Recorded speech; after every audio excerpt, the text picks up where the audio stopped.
pastinya senang sekali ya, karena hari ini kita mendengarkan cerita Alkitab, ayat hafalan, dan memuji Tuhan. Kakak, gimana ya kira-kira kabar adik-adik yang ada di rumah saat ini? Bagaimana kalau kita tanya langsung kabar mereka? Oke, gimana kabarnya? Bersama Yesus, dahsyat, luar biasa. Yes, yes, yes.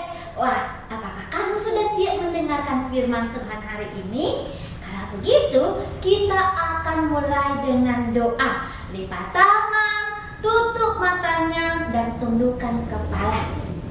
Tuhan, kami sangat bersyukur hari ini karena Tuhan menjaga kami sepanjang minggu berlalu. Terima kasih untuk kebutuhan yang Tuhan berikan, bahkan berkat-berkat Tuhan yang kami terima. Saat ini kami mau mendengarkan firman Tuhan.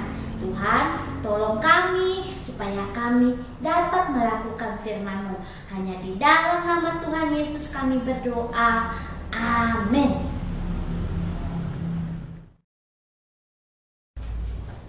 Apakah kamu memiliki masalah yang tidak selesai? Wah, adik-adik, dosa adalah masalah yang tidak akan pernah selesai dengan sendirinya. Atau kamu tidak memiliki apapun yang dapat kamu lakukan untuk menyelesaikan dosamu. Tetapi Tuhan Yesus Kristus, Ia telah mati untuk menyelesaikan masalah dosamu. Ya, itu tepat. Itulah yang dikatakan oleh ayat hafalan kita hari ini. Ayat hafalan kita hari ini di dalam 1 Petrus 3 ayat 18. Adik-adik, dengarkan kakak akan baca ya. 1 Petrus 3 ayat 18. Cara bacanya dari alamat, isi, kembali ke alamat. 1 Petrus 3 ayat 18. Sebab juga Kristus telah mati sekali untuk segala dosa kita, Ia yang benar untuk orang-orang yang tidak benar, supaya Ia membawa kita kepada Allah. 1 Petrus 3 ayat 18. Wah, ayat hafalannya kita baca sama-sama ya adik-adik. 1, 2, 3 ya. 1 Petrus 3 ayat 18. Sebab juga Kristus telah mati sekali untuk segala dosa kita, Ia yang benar untuk orang-orang yang tidak benar, supaya Ia membawa kita kepada Allah. 1 Petrus 3 ayat 18. Sekali lagi ya, kita baca secara perlahan. 1 Petrus 3 ayat 18. Sebab juga Kristus telah mati sekali untuk segala dosa kita, Ia yang benar untuk orang-orang yang tidak benar, supaya Ia membawa kita kepada Allah. 1 Petrus 3 ayat 18. Wah, apa arti ayat hafalan kita hari ini? Sebab juga Kristus telah mati sekali untuk dosa kita. Artinya Tuhan Yesus telah mati menggantikan kita dari semua dosa kita beberapa ribu tahun yang lalu. Dengan cara apa? Ia rela disalibkan. Dosa yang kamu pikirkan, dosa yang kamu ucapkan, lakukan yang tidak disukai oleh Allah, Ia mati untuk itu. Tuhan Yesus, Ia adalah anak Allah yang sempurna, tidak pernah berbuat dosa. Kamu dan saya adalah orang berdosa dan layak menerima hukuman Allah. Kita terpisah dari Allah karena Tuhan Yesus telah membayar dosamu dan saya dengan cara mati di atas kayu salib. Hubungan kamu dengan Allah menjadi baik, yaitu kamu bisa datang kepadanya, berdoa, memohon, dan meminta apa saja di dalam nama Tuhan Yesus. Kita baca ayat hafalannya 1, 2, 3 ya. 1 Petrus 3 ayat 18. Sebab juga Kristus telah mati sekali untuk segala dosa kita. Ia yang benar untuk orang-orang yang tidak benar, supaya ia membawa kita kepada Allah. 1 Petrus 3 ayat 18. Bagi kamu yang sudah percaya kepada Tuhan Yesus, ingat, Tuhan Yesus telah membayar semua dosamu dengan dibayar lunas. Apa yang perlu kamu lakukan? Ia mau kamu tetap setia kepadanya, yaitu ia mau kamu tetap memilih dia di dalam hatimu sebagai juru selamatmu, dan juga memberitahukan kepada orang lain bahwa dia satu-satunya juru selamat. Bagi kamu yang belum percaya kepada Tuhan Yesus, jangan takut ya, masalahmu, dosamu dapat diampuni bila kamu memanggil Tuhan Yesus di dalam hatimu sebagai juru selamatmu. Hari ini kamu bisa melakukannya. Kita akan hafal lagi ayat hafalannya 1, 2, 3. 1 Petrus 3 ayat 18.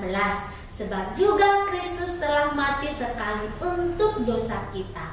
Ia yang benar untuk orang-orang yang tidak benar, supaya ia membawa kita kepada Allah. 1 Petrus 3 ayat 18. Wah, susah ya menghafalnya. Jangan khawatir, kita akan ulang lagi ya. Tapi caranya seperti ini. Jika kamu menemukan kata huruf K, berarti kamu harus berdiri membacanya ya.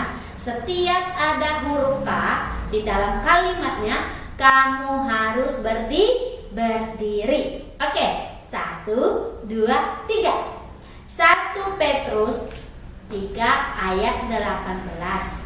Sebab juga Kristus telah mati sekali untuk segala dosa kita, ia yang benar untuk orang-orang yang tidak benar, supaya ia membawa kita kepada Allah. 1 Petrus 3 ayat 18. Wah, masih ada, mungkin kamu masih lupa di mana K-nya. Sekali lagi ya, setiap huruf K. Kristus, sekali, kita, untuk, tidak, kita lagi. Jadi setiap huruf itu kamu perlu berdiri ya. Setiap kata ada K. 1, 2, 3 ya. 1 Petrus 3 ayat 18. Sebab juga Kristus telah mati sekali untuk segala dosa kita, ia yang benar untuk orang-orang yang tidak benar, supaya ia membawa kita kepada Allah. 1 Petrus 3 ayat 18.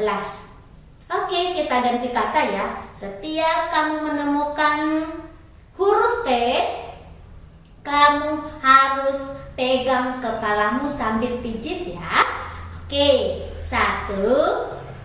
Oh, kata apa aja ya yang T? Mati, Kristus mati, kemudian tidak, dan kita ya, ada huruf T. Oke, 1, 2, 3. 1 Petrus 3 ayat 18.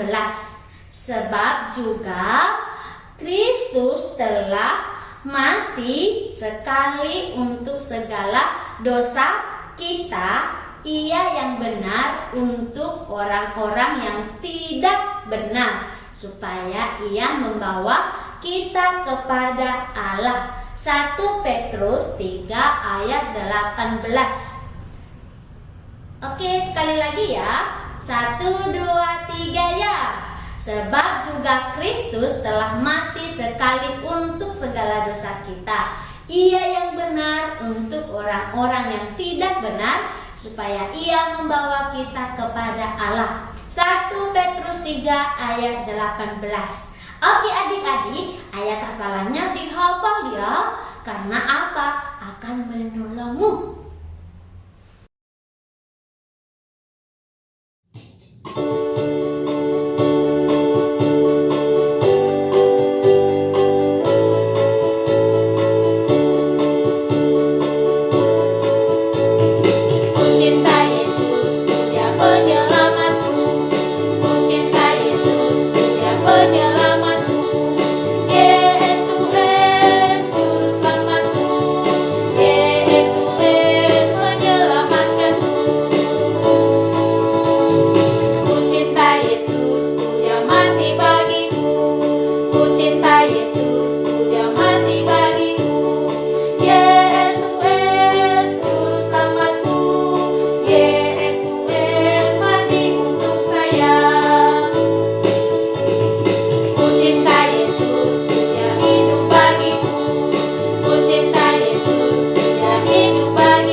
penyelamatku.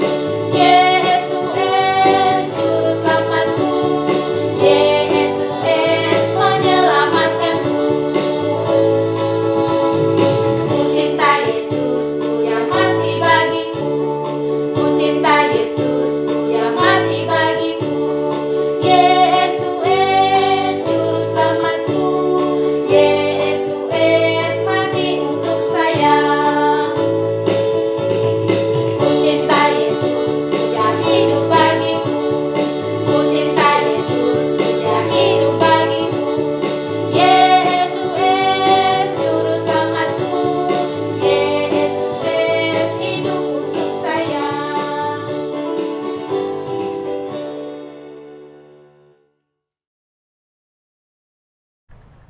Kapan terakhir kamu dihukum ketika kamu melakukan kesalahan?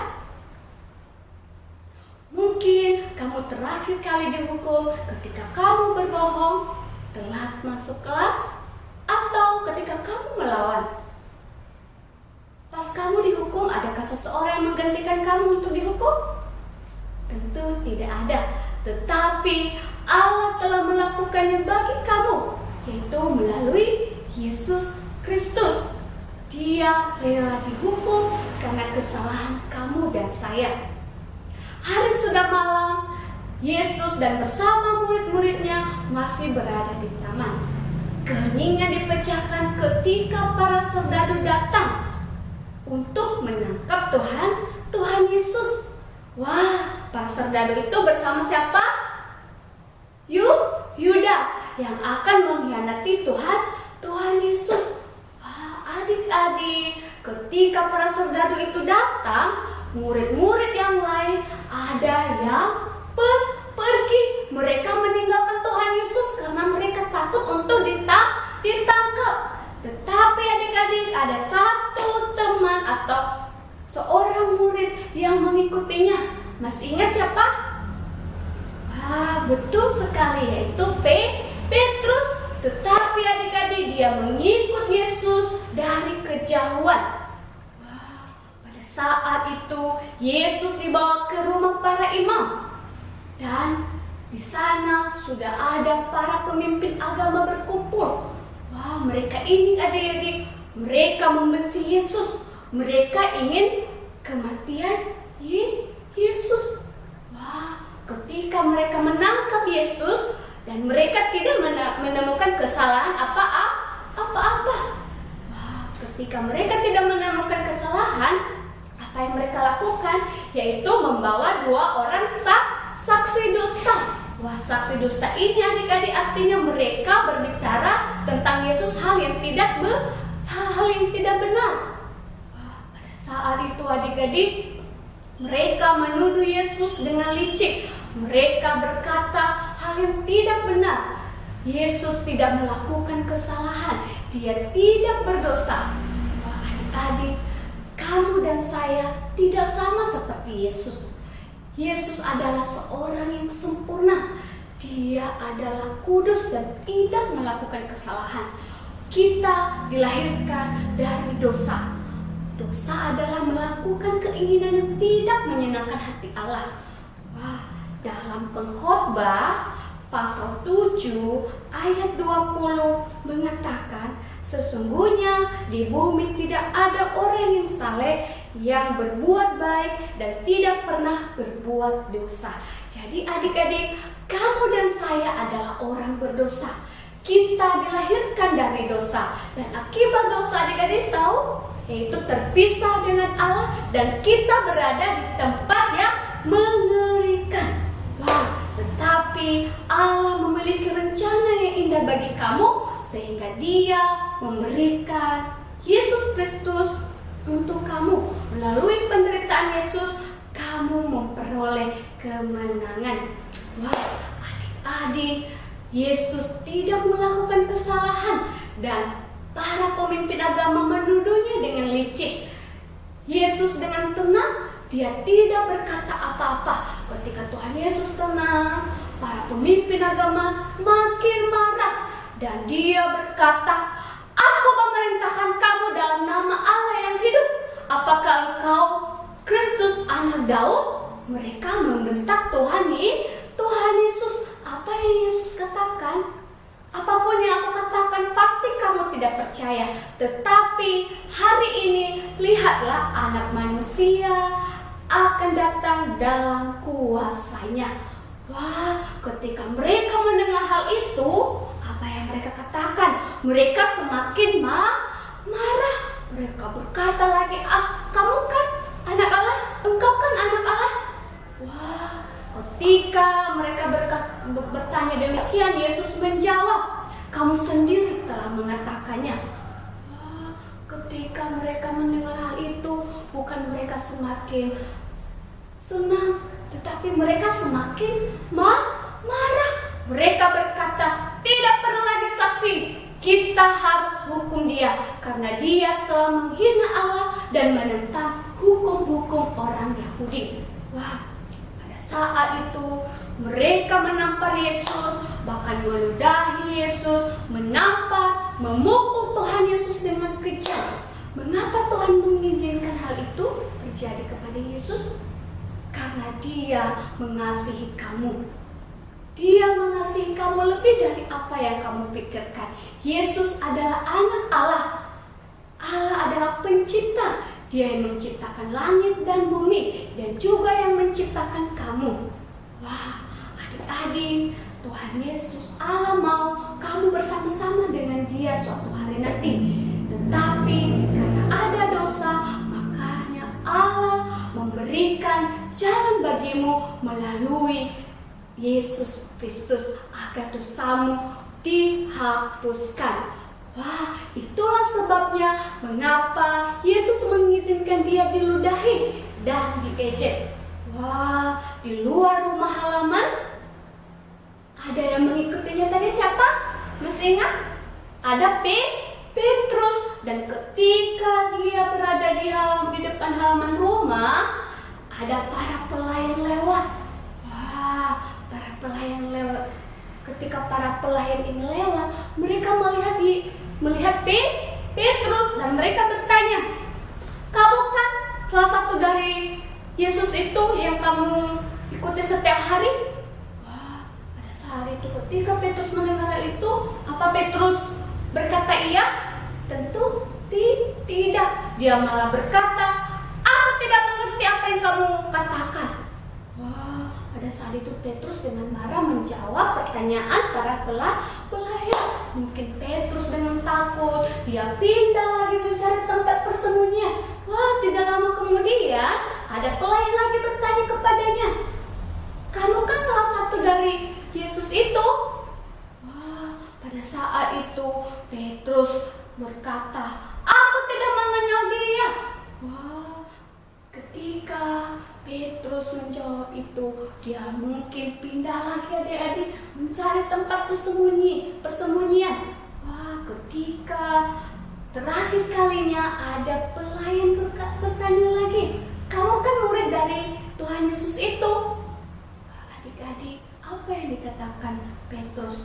Dia mungkin dengan teriak, dia berkata dengan muka yang geram, dia berkata, aku tidak mengenal dia.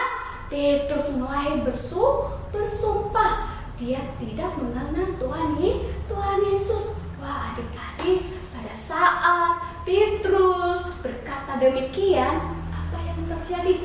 Ayam berkokok, dan dia mengingat apa? Dia mengingat perkataan Tuhan Yesus bahwa dia akan menyangkal Tuhan Yesus berapa kali? 3 kali. Wah, ketika dia mengingat itu, dia sedih dan dia merasa menyesal. Wah, Yesus dibawa. Wah, pada saat itu dia menyesal. Adik-adik, Yesus dibawa keluar dan dia melihat Petrus, dan Alkitab berkata bahwa Petrus mencucurkan air mata. Dia menyesal telah mengecewakan Tuhan Yesus. Kadang-kadang kamu juga sama seperti Petrus. Kamu sering mengecewakan Tuhan Yesus. Tetapi adik-adik, kamu perlu datang kepada Tuhan Yesus. Ketika kamu percaya kepada Tuhan Yesus sebagai juru selamat kamu, maka kamu akan dapat pengampunan. Dalam 1 Yohanes 1 ayat 9 berkata, jika kita mengaku dosa kita, maka Ia adalah setia dan adil, sehingga Ia akan mengampuni segala dosa kita dan menyucikan kita dari segala kejahatan kita. Ketika adik-adik sungguh-sungguh datang kepada Tuhan dan meminta pengampunan, maka kamu akan diampuni. Wah, adik-adik, Petrus telah mengecewakan Yesus. Dia menangis dan Yesus dibawa pergi. Para pemimpin agama tidak bisa memberikan hukuman mati kepada Yesus, karena hanya satu orang yang layak memberikan hukuman mati, yaitu pemerintahan Romawi yang dipimpin oleh gubernur. Siapa pemimpin pada saat itu? Yaitu Pontius Pilatus. Wah, mereka subuh-subuh datang membawa Yesus kepada Pilatus, dan Pilatus bertanya, kesalahan apa yang kamu temukan kepada orang ini? Mereka mencari kesalahan Tuhan Yesus supaya Tuhan Yesus dapat disalahkan. Mereka menjawab, dia mengaku bahwa dia adalah raja orang Yahudi. Wah, adik-adik, bagi Pilatus itu tidak masalah dan tidak terlalu berat hukumannya. Dan Pilatus berkata kepada para pemimpin agama, aku tidak layak untuk memberikan dia hukuman mati. Saat itu karena mereka menginginkan Yesus dihukum mati, mereka kecewa dan mereka pergi kepada Herodes. Mereka datang kepada Herodes dan Herodes bertanya, engkau adalah anak Allah? Dan pada saat itu Yesus tidak menjawab apa-apa dan tidak berbicara apa-apa kepada Herodes. Dan karena hal itu membuat Herodes makin marah. Dia memukul Tuhan Yesus, dia menampar, bahkan dia menyuruh untuk kembali kepada Pilatus. Mereka dengan cepat-cepat mereka pergi kepada Pilatus dan Pilatus bingung mau memberi hukuman apa. Wah, pada saat itu pada orang-orang kebiasaan orang Yahudi, ketika hari Paskah ada salah satu yang akan dibebaskan. Dan yang dibebaskan ini adalah orang yang jahat. Dan kebetulan ada Barabas. Wah, Pilatus berpikir siapa yang akan mereka pilih, Yesus atau Barabas. Pada saat itu Pilatus mengatakan, siapa yang akan saya bebaskan kepada kamu, Barabas atau Yesus? Dengan cepat-cepat mereka berkata, salibkan dia, bebaskan Barabas. Yesus dengan tenang, dia tidak menangis dan tidak memohon belas kasihan. Dia tidak membela dirinya karena ia tahu penderitaannya untuk orang-orang yang tidak benar. Kamu dan saya adalah orang yang tidak benar di hadapannya. Hanya Yesus satu-satunya yang benar, yang sempurna, dan ia menderita untuk kamu dan saya. Hanya Yesus yang mampu mati karena dosa-dosa kita. Ia dipakukan dan dengan darahnya yang mengalir di kayu salib supaya dosamu dapat diampuni. Dalam Alkitab berkata, 1 Kolose ayat 14 berkata, di dalam Dia kita memiliki penebusan kita, yaitu pengampunan dosa. Melalui darah Yesus Kristus kita memperoleh pengampunan dosa. Hanya Yesus yang mampu mengambil hukuman dosamu. Ketika Pilatus melihat semua berkata, salibkan dia, maka pada akhirnya dia membebaskan Barabas dan dia mencuci tangannya dan sambil melihat Yesus dan dia berkata, aku tidak bersalah dengan orang ini, lakukanlah apa yang kamu mau dengan orang ini. Wah, pada saat itu mereka membawa Yesus keluar. Walaupun Yesus tidak bersalah, Yesus disiksa dan dihukum mati. Dan para serdadu membawa Yesus, melepaskan jubahnya dan mengenakan mahkota duri di kepalanya. Mereka mengolok-ngolok dan memukul, dan mereka meludahi sakit yang mengerikan yang Tuhan Yesus rasakan, penderitaan yang seharusnya kita rasakan. Sebelum dipaku di atas kayu salib, Yesus merasa kesakitan, dan itu sebenarnya adalah kesakitanmu. Dia adalah anak Allah yang sempurna. Dia mengasihimu, dia mau agar dosamu diampuni. Tetapi ada satu hal yang membuat kamu tidak bisa bersama dengan Allah, yaitu tidak percaya. Barang siapa yang percaya kepada Allah atau anak Allah yang berkuasa, ia akan mengampunimu. Bagi kamu yang sudah percaya kepada Tuhan Yesus, tugasmu adalah mengasihi Tuhan dan bersikap jujur di hadapannya dan menyenangkan hatinya melalui perbuatanmu. Mungkin selama ini kamu malu mengakui bahwa kamu adalah orang percaya, dan hari ini Tuhan mau kamu jujur. Bagi kamu yang masih belum percaya kepada Tuhan Yesus, ada janji yang kamu terima, yaitu dalam Yohanes 1 ayat 12, di mana barang siapa yang akan menerimanya dan mengakui dia bahwa dia adalah anak Allah, maka dia akan memperoleh keselamatan. Bagi kamu yang mau menerima Tuhan Yesus sebagai juru selamat kamu, maka kamu akan menjadi anak-anak Allah. Maukah kamu menjadi anak-anak Allah? Ketika kamu mau tundukkan kepala, kita berdoa. Tuhan Yesus yang baik, terima kasih untuk hari ini. Tuhan masih memberikan kesempatan bagi kami untuk mendengarkan firman-Mu. Tuhan, adik-adik kami yang telah mendengarkan, yang ada di rumah, Tuhan Engkau memberkati mereka, biarlah lewat kebenaran firman-Mu mereka dapat mengenal Engkau. Terima kasih Tuhan Yesus, hanya di dalam nama Tuhan kami berdoa, amin.